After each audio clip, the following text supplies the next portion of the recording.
Assalamualaikum warahmatullahi wabarakatuh. Sahabat Bawaslu yang saya hormati, kembali lagi kita ketemu dengan program Bilik Bingkai Literasi Kepemiluan dan Demokrasi bersama Bawaslu Kabupaten Kudus. Kali ini kita akan menerima dan saya akan menyampaikan tentang pengawasan, pendaftaran dan verifikasi faktual keanggotaan partai politik calon peserta pemilu tahun 2024. Sahabat Bawaslu, bahwa dasar pelaksanaan pengawasan, pendaftaran dan verifikasi partai politik peserta pemilu tahun 2024 adalah 1. Undang-Undang Nomor 7 Tahun 2017 pada pasal 173 bahwa partai politik peserta pemilu merupakan partai politik yang telah ditetapkan atau telah lulus verifikasi oleh KPU. Kemudian yang kedua, bahwa di Undang-Undang 7 2017 tersebut pada pasal berikutnya 180 bahwa Bawaslu melakukan pengawasan atas pelaksanaan verifikasi partai politik calon peserta pemilu yang dilakukan oleh KPU. Kemudian selanjutnya yang ketiga, Peraturan Bawaslu pada nomor 3 tahun 2018 tentang pengawasan, pendaftaran dan verifikasi serta penetapan partai politik peserta pemilu.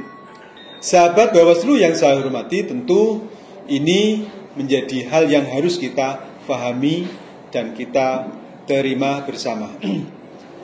Tujuan pengawasan, pendaftaran dan verifikasi partai politik oleh Bawaslu adalah untuk mendapatkan data yang akurat, yakni data yang tidak ada kesalahan dokumen dan keterangan lainnya tentang calon partai politik peserta pemilu. Kemudian yang kedua, untuk memastikan bahwa memiliki data yang mutakhir calon peserta politik tersebut, yakni terkait dengan keberadaan syarat-syarat dokumen serta syarat lainnya itu benar-benar mutakhir yang mereka gunakan untuk mendaftarkan. Kemudian selanjutnya adalah untuk mendapatkan data yang valid, yakni informasi atas data itu sesuai dengan fakta dan otensitas yang ada dalam partai politik, sehingga tidak ada duplikasi oleh politik yang lain. Kemudian selanjutnya transparan, yakni data itu dapat dibuka dan dapat dilihat oleh penyelenggara, baik oleh KPU maupun oleh Bawaslu, data-data yang dimiliki oleh calon peserta politik tersebut, dan tentunya juga harus dapat diakses oleh masyarakat untuk mengetahui partai tersebut akan menjadi bagian dari peserta pemilu yang akan datang. Kemudian selanjutnya adalah komprehensif, yakni data keanggotaan parpol, data kepengurusan, serta syarat administrasi lainnya adalah merupakan data yang terpenuhi, yang tidak ada kekurangan. Misalnya ketika data keanggotaan itu di setiap kabupaten tentu sesuai dengan ketentuan yang ada. Selanjutnya bahwa pendaftaran dan penetapan partai politik sebagai peserta pemilu itu dilakukan oleh partai politik dan ditetapkan oleh KPU. Maka tentu KPU harus membuka pendaftaran partai politik calon peserta pemilu tentunya paling lambat 18 bulan sebelum hari pemungutan suara. Maka ketika pemilu yang akan datang itu jatuh pada tanggal 14 Februari tahun 2024, maka 18 bulan sebelumnya itu harus dibuka pendaftarannya oleh KPU sebagaimana dalam pasal 176 ayat 4 di Undang-Undang 7 2017 tersebut. Kemudian selanjutnya KPU menetapkan partai politik menjadi peserta pemilu paling lambat adalah 14 bulan sebelum hari pemungutan suara, sebagaimana tertuang dalam pasal 179 pada angka 2 Undang-Undang nomor 7 tahun 2017. Jadi ketentuan ini sudah jelas. Kemudian kapan sih pelaksanaan verifikasi?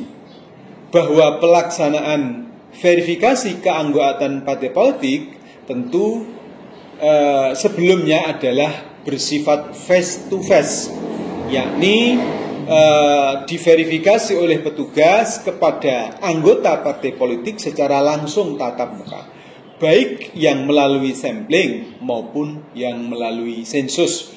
Kemudian selanjutnya bahwa data keanggotaan yang dilakukan verifikasi adalah 1.000 orang atau 1/1000 dari jumlah penduduk yang menjadi anggota dan pengurus partai politik di tingkat kabupaten.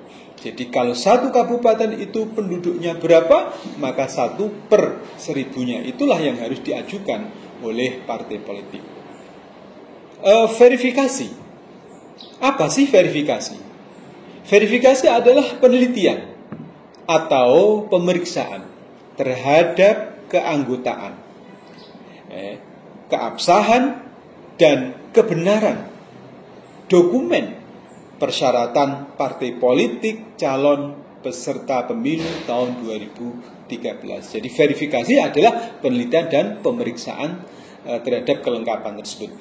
Nah, verifikasi itu dibedakan dan dibagi menjadi dua. Yang pertama adalah verifikasi administrasi, kemudian yang kedua adalah verifikasi faktual.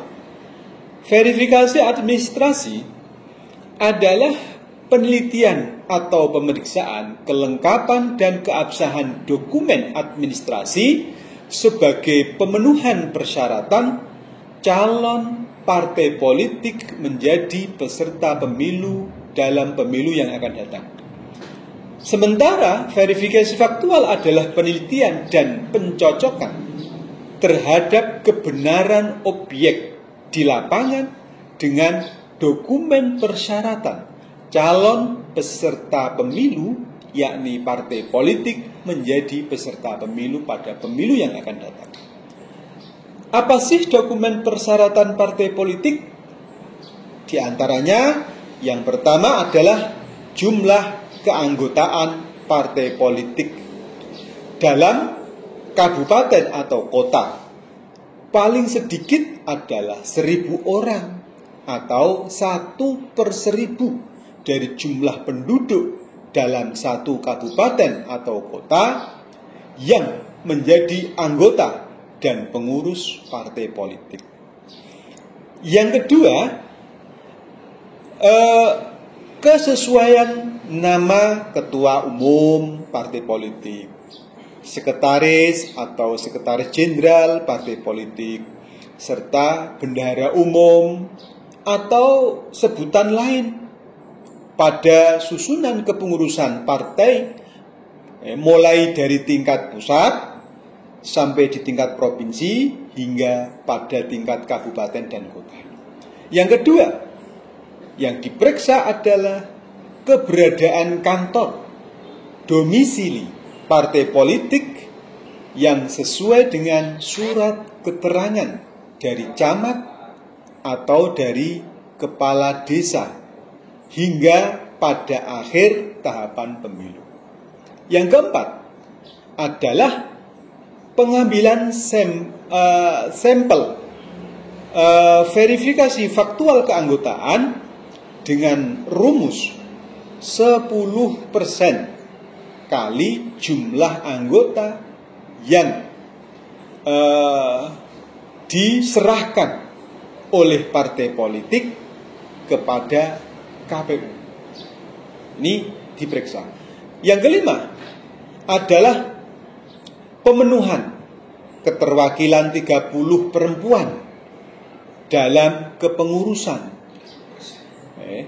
pada partai politik. Jadi 30% perempuan dalam kepengurusan partai politik, mulai dari tingkat pusat, tingkat provinsi, dan tentu tingkat kabupaten dan kota.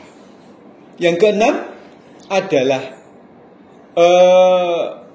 ketersebaran sampel keanggotaan partai politik itu berada pada 50% jumlah kecamatan dalam satu kabupaten atau kota. Itu artinya bahwa keanggotaan ini ada di 50% jumlah kecamatan dalam kabupaten.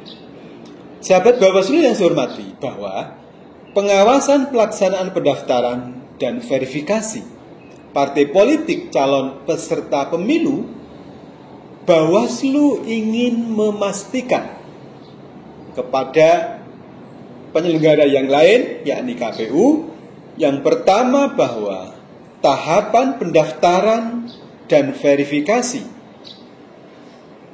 partai politik telah disusun dan telah ditetapkan oleh KPU berdasarkan PKPU, Peraturan Komisi Pemilihan Umum. Ini harus sudah ditetapkan. Yang kedua, bahwa jadwal dan waktu pendaftaran serta pelaksanaan verifikasinya oleh KPU tentu telah menyampaikan jadwalnya ini kepada partai politik calon peserta pemilu, begitu juga dengan Bawaslu. Jadi KPU harus telah memberikan jadwal dan waktu pelaksanaannya, sehingga ketika diverifikasi terhadap partai tersebut tentu berbarengan Bawaslu secara melekat melakukan pengawasan. Yang ketiga, prosedur dan tata cara pelaksanaan verifikasi itu telah sesuai dengan peraturan yang berlaku. Jadi KPU menggunakan prosedur menurut aturan-aturan dalam undang-undang pemilu tersebut. Kemudian yang kelima, bahwa verifikasi keanggotaan dan kepengurusan partai politik tentu harus rigid, yakni sesuai dengan surat keputusan Kemenkumham yang terbaru, serta adanya keterwakilan 30% perempuan dalam kepengurusan partai politik. Yang kedua, data ganda yang ada di internal keanggotaan maupun ganda secara eksternal antar partai politik ini benar-benar tidak terjadi. Misalnya ketika tadi di data yang dikirimkan oleh partai politik kepada KPU tentu rigid diperiksa supaya tidak ada data yang ganda di internal parpol maupun satu keanggotaan digunakan di partai yang berbeda. Ini juga harus dilakukan pengawasan. Kemudian selanjutnya, Bawaslu ingin memastikan bahwa data TMS tidak memenuhi syarat, yakni keanggotaan yang terdiri dari orang-orang ASN, ya kan? Kemudian TNI, Polri dan sebagainya, tentu ini dilarang dalam keanggotaan partai politik, dan ini benar-benar tidak terjadi dan tidak ada di sana oleh partai politik ketika digunakan sebagai data dukung keanggotaan partai politik. Kemudian selanjutnya yang keempat adalah ganda yang identik. Artinya apa? dalam keanggotaan yang diserahkan kepada partai politik, pada KPU oleh partai politik, ini tentunya tidak bias. Data anggotanya ini adalah tidak ada kemiripan-kemiripan. Ya, satu nama yang lebih dari satu muncul sebagai data keanggotaan, atau mungkin satu nama ada identik alamat, kemudian NIK, kemudian dokumen-dokumen lain, sehingga kita temukan identik kegandaan dalam elemennya sebagai keanggotaan ini itu harus benar-benar tidak terjadi dalam pemenuhan syarat administrasi oleh partai politik peserta pemilu. Oke, saya kira itu sahabat Bawaslu, bahwa tentu ini menjadi kewajiban kita semuanya, terutama Bawaslu, untuk senantiasa mengawasi pelaksanaan pendaftaran dan verifikasi partai politik calon peserta pemilu tahun 2024. Semoga bermanfaat untuk kita semua dan kita mampu mewujudkan pemilu yang berintegritas, yang transparan dan akuntabel, sehingga demokrasi terpercaya dan bisa dipertanggungjawabkan untuk kita semua. Demikian, wal afu minkum, summa assalamualaikum warahmatullahi wabarakatuh.